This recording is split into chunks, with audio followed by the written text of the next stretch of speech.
true believers? I am Jason BURGOS for Sherdog.com, and in this latest edition of the Corona Chronicles, I will get some perspective on the pandemic from the other side of the world, all the way in the Philippines, as I speak with a sports star from the nation and a former One Championship lightweight champion. And that man is one of my favorite interviews. The landslide himself, Eduard Folayang. Edward, my man, how are you? And thanks for giving me some time in this new reality and new different world we're all living in. Yeah, it's great to be with you again, Jason. And we're hoping and praying that everyone out there is, will be able to miss the virus. Yeah. It's it's really hard, especially in these times. But I believe we can be able to do this. And I want to first go right into that and get, what the situation for you where you live. Doing research for this interview, I learned that the panic from the coronavirus issues has increased in a big way at home in Philippines, where essentially the whole country is sort of in a lockdown, like a lot of countries are in lockdown. France is in lockdown. England recently went into a lockdown. We have not gotten to that level here in the U.S., though. For me in New York City, it's getting pretty bad. But explain to people that watch this what that means for you in the Philippines in terms of a lockdown. Are there restrictions on your movement? Are you allowed to just go to the grocery store and just only get food and not do too much else? And how are you keeping your kids busy at this time? With not a lot. Well, I'm sure schools are closed and everything. Yeah. Here in the Philippines, they limit the what do you call this one, the transportation. So there's no public transportation right now. And they encourage people to stay at home. There is a schedule for you to get out and buy some of your stuff, the things that you need in your home. But as much as possible, it's more on a different setting right now here. Not like before that you can just go out anytime, every time. But now the government is encouraging the people to stay in their home to avoid the spread of the virus. How do they do like the scheduling, like you said, to go out? Is everyone supposed to go out on a certain day, or do they have different certain people go out certain days so it's not too crazy in stores and stuff like that? How do they do scheduling? Yeah, like here in Baguio, what they do is that they divide it in 20 districts. If the place where you are living is in that district, there's a certain time and schedule for one person in your household to go and buy food. Yeah. So after that, then you cannot go out anymore. So they strictly implement the curfew hours, 24 hours. Wow. So it's just on the time that you need to go out and get a travel permit. Wow. In your barangay captain before they allow you to go out. What's that got to be like? If you're the one going out for your family, I can imagine that's kind of probably a little difficult in that, you going out to the store, everybody's like, oh my God, Eduard Folayang, what, hey, and you might very well cause a mob and a problem. So I guess you probably can't go to the store. I can, because there's a mask. The mask is needed. Yeah. Okay. So they it's hard for them to figure out if I'm a guy. Yeah. And there's a social distancing. Yeah. So you cannot just there's a 1 meter, at least 1 meter, even in the grocery. Wow. They you need to wait for the time where the guard will be able to let you in. Now So, you are a person that, like I mentioned, well-known sports celebrity in the country. You've recently, I've seen the Instagram posts about talking and meeting with politicians in the last, couple months here and there. And I'm sure you have a level of influence, and people know you. Do you feel like any pressure or responsibility to help in some ways, and because of things going on, because our quarantines and lockdowns could be very difficult for many people, especially the poor and those who, maybe lose their jobs because of, the status you hold and how supportive the country has been through for you during your career. Do you feel like that responsibility? Like, I'm in a good position. I need to find a way to help my fellow Filipino. Yeah, of course,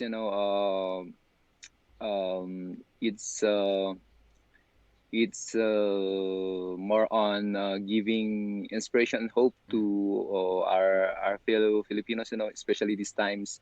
It's really hard, especially when you just need to have a food in your table every day, and especially those who don't have anything, they just rely that the government could be able to provide for them. So I think these times will also remind everyone that we are all in a position to help. Even staying at home can be helpful not to spread the virus. And I think it's a great time for us to see how important everyone, um, and to those politicians also, it's time for them to see that corruption cannot do anything Yeah. good Yeah. in their country. They need to be more responsible this time, because the the life of a lot of people are in the. So I hope they can be able to handle this situation well.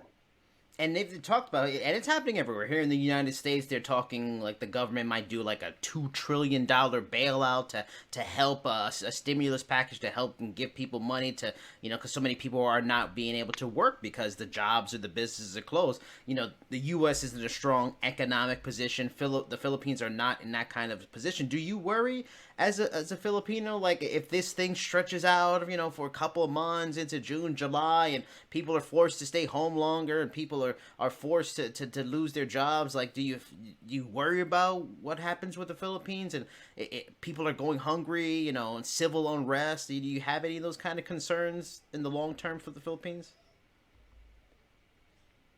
It will happen, especially that we are in a third world country, and there's a lot of us here in the Philippines, and there's a lot of numbers, and uh, right now already you can feel that there's a lot of panic Tension. buying, Yeah. yeah, tension, panic, especially Buying. on the poor people. It will be very hard for them because uh, what do they have? They can just Yeah.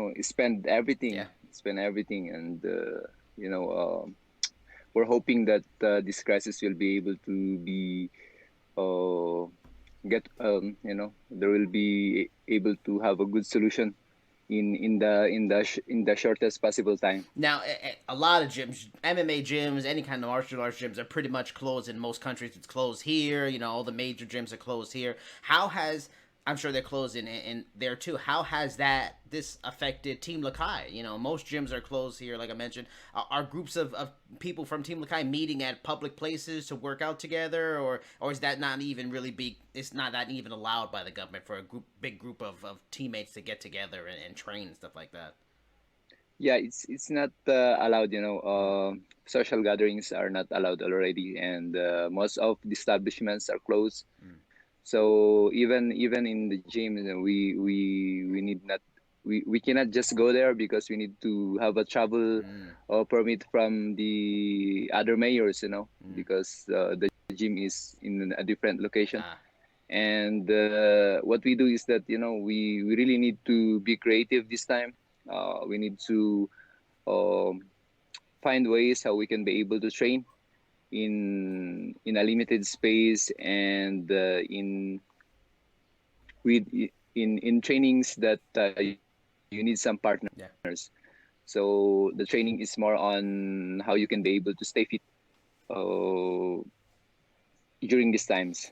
I've talked with different fighters and asked them a similar question and gotten different answers, but that was a week or so ago, and things change so quickly and evolve so quickly with the information, and everybody's learning more about it. Is there a part of you when it comes to training with teammates that you do worry a little bit for yourself and even for your teammates? Because, like for example, here in the U.S., a young boy in Los Angeles died, and a girl in Georgia, the state of Georgia, is having trouble. And there was always this belief a week or so ago, oh, it's only affecting older people or people with pre-existing. The way you're seeing, like younger people can develop pneumonia and die. It's dangerous for everybody. It seems like. Is there part of you that kind of wonders, like, I want to see the guys, I want to see my teammates, I want to work with them, I need to be with people, but maybe it's dangerous in a way? Is there any kind of concern with those kind of things? Yeah, we really don't know how we can be able to, we know some facts on how we can be able to be contracted with the virus. So uh, it's not feeling, you need someone, but you should decide whether you want to compromise your health or others' health, or just wait for the right time to be there again, or probably social media is very important now, because it's the way where we can be able to connect with them, Yeah. even if you miss Yeah. them in the training. It's a good thing there's a social media where we can be able to see the updates on what's really happening on everybody's life. I wanted to talk about the your fight in January against Pieter Buist. It was a very competitive fight, and if not for a head kick late in the third round that hurt you a little bit and was a very big moment for him, you probably would have won that fight, since it was a split decision. Looking back at that fight, which was against a short notice replacement for you, is there like a frustration or regret, because of his size, his long range? Do you look back and feel, maybe that it wasn't a good fight to take on short notice? Maybe I should have rethought it, or do you feel, you just made some mistakes and it's just frustrating on a missed opportunity because you were so close to winning? It was a battle of inches, and it just went his way this time. Yeah, I think there's no regrets on that fight. I was able to do to give my best performance. Peter also was able to, to uh, to land that shot on the third round. But I think it could either go on either way, either I win or I win, because you cannot lose there. You can just learn a lot of things from those failures that you've been through. The fight, I watched the fight a lot of times, and I think both of us win. It's just on the judge's decision where it had gone through. Probably on, I don't regret. As a fighter, you always uh, fight people whom you don't really know, and you need to Right. adjust. And the adjustment for me on the time is about the size and the distance. And yeah, probably it's just about the miscalculation. I try to land a roundhouse kick and a back piece, but he's tall. Yeah. It's just easy for Yeah. him to evade and land the kick. So I think I've done my best, and it's just not my day. You have lost three of your last four, but they've all been very very good fighters. The fight, and plus the fight, like I mentioned with Peter and to Eddie Alvarez, were very close, and there were points in both of those where the Peter fight you looked like you winning, Eddie Alvarez you were winning early, and then just things changed real quickly. That's how the industry goes. But this is the first time since 2012 and 2013 that you've lost three or four in the in the time since the fight with Pieter Buist, has there been like a self-evaluation? You mentioned, things you learn from it, you to grow from these kind of defeats. Have there been thoughts of making any changes in training at all? Maybe a couple of weeks at like somewhere like Evolve, since that is close by, or is it a different thing? Is it a personal thing, a preparation in yourself, like changes on that level you feel you need to make? Uh, yeah, as you said, I've been able to give a good fight, but it's just not my day. I think uh, probably I just really need to see more on the things that I really need. So one of the major problem that I always face here is that I don't have a lot of bigger opponents to spar with. So I think that's one of the major factor that always affects my training. And personally, I think I'm good mentally. I'm good. It's just some that kind of resources that that that limits my growth. So is this like an open message to the MMA world when we get back to normalcy? If any amazing gym on the planet wants to have Eduard Folayang, one of the best lightweight strikers in the world, visit for a couple of weeks, train and get some information exchange for, give Edward a call in the next month or so. uh, yeah, we are a fighter. We want to learn. We want to learn from as a martial artist. We want to keep on learning. We want to learn from other people and experience how we can be able to adjust ourselves to their body size. So of course, it's I'm hoping that things will get well so that go again and continue this never-ending journey of martial arts. Now, speaking of this never-ending journey, let's say things, in the next couple of months they kind of start getting better, and maybe, I mean, one is going to do empty arena events supposedly starting at the end of April, so Yeah. they want to get back to it sooner than later. When would you like to get back into the cage or the ring for one? Do you have a specific time? Are you looking at, that one of those April dates coming up, May, maybe the summer? What are you looking for of return? Yeah, April or May will be good. I think it's a challenge now how we can be able to Yeah, fight yeah, in this kind of yeah. in this kind of pandemic times. Of how we can be able to train despite the limited time, resources, and everything. So we could see how how the fight goes with someone, with this kind of resource. So I think it's a very challenging fight, and I want to go in. I want to.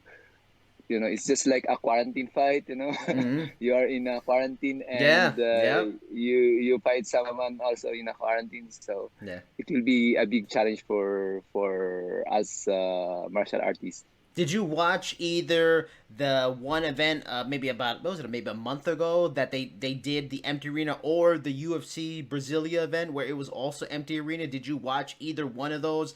Looking at it, especially because one is going to do that, at least a few of them before things change. And since you want to get back into action soon, have you watched those and personally visualize being in that? Because you fight so often at home in the Philippines, where you have these loud crowds that are loud and supportive of you. Have you start to maybe visualizing going into an empty arena where the only people you hear is you and your opponent?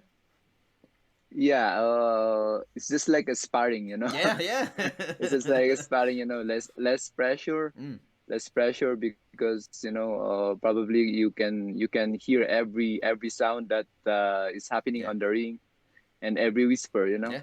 So I think it will be a good way to experience it. One of my teammates fight on it last Okay.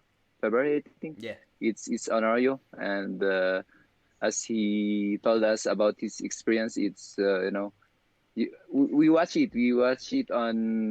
We watch it live, but you can you can just hear Yes, yes. everything that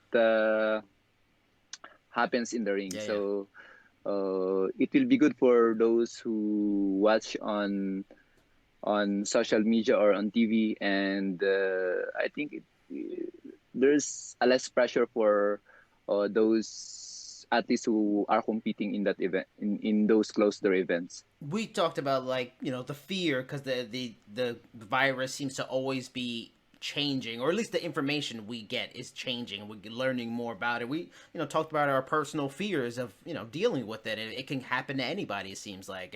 And so knowing that, how are you feeling about going, if you go back into action in April or May right away, with those fears? Do you, in a way, maybe think we should, one should wait till most governments in different countries out there in Asia like, okay, yeah, we're good, now we're gonna get back to normal? Or in a way, do you feel as a fighter, as a person, that the world might need that kind of stuff, and if they can do an empty arena, it's something the world can need and be an example and some level of positivity, and that's part of why you'd be open to being an empty arena? Maybe you want to be a part of that positivity.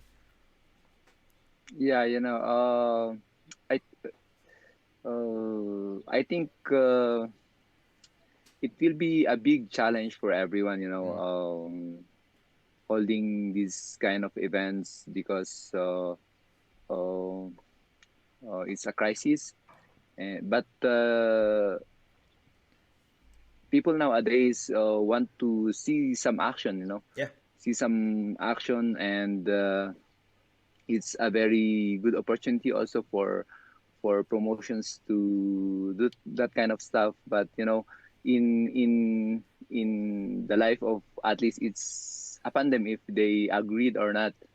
Um, of course, there are fears, but I think as much as possible when what do you call it, when the promotion when the promotion will be able to manage how it will be done, I think it will be done.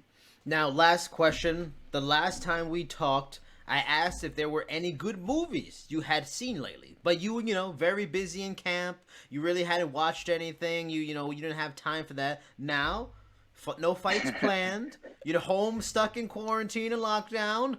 Have you been watching any movies or shows lately? And please tell me any of them that you really liked. Oh no, man! Ah, I come I on, Edward. I Come I just watch TV on. for news. It's all about the news. Yeah. Especially here in our place because there are just one case. I think one case of one who died Okay. on the Okay. coronavirus. So it's more about the updates on how things will get well or how things will get worse. So as much as possible, you need to be informed properly.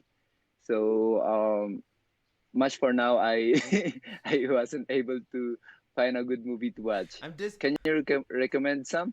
I don't know if I can recommend some, but I'm a little disappointed in you, Edward. I'm hurt. I'm Oh. disappointed. I'm so sad. I can recommend some, but I'll DM you and recommend some. But then I'll ask this question. And ask a few fighters, trainers this question. Yeah, it's difficult times. It's sad times. That's why I can't watch the news all the time. It's depressing. And my president is a moron, so he's on the TV being a moron all the time. I can't watch that. But is there something that we're all missing? Here in America, the NBA, I know the NBA is big there. The NBA, the baseball, hockey is all suspended. The major college basketball tournament is here in America, which is huge, is suspended. No MMA in most of the world. Soccer, I know it is a big sport around the world. It's suspended in a lot of countries. Is there something right now that we're not going to get to see because everyone's worried and trying to do social distancing? Fast and the Furious 9 got postponed to 2021. Is there something you're like, even that huh? even the Tokyo Olympics, right? Yes, the Olympics now. Black Widow. We're both Marvel fans. Black Widow's postponed. I mean, terrible news. Is there something you're like, geez, coronavirus, You were just ruining everything, and this thing you took away from me too. Is there something you're sad, disappointed you can't watch right now? Yes, of course, a lot. Yeah, like MMA shows, even concerts, even birthday. Today is my coach' birthday. Ah, you can't see him. I'm guessing you're A probably lot not of going to see him, right? Yeah, I cannot see him, but Ah. I could just greet him in social media, in Messenger, or probably Did you sing him happy birthday in a messenger talk with video maybe? the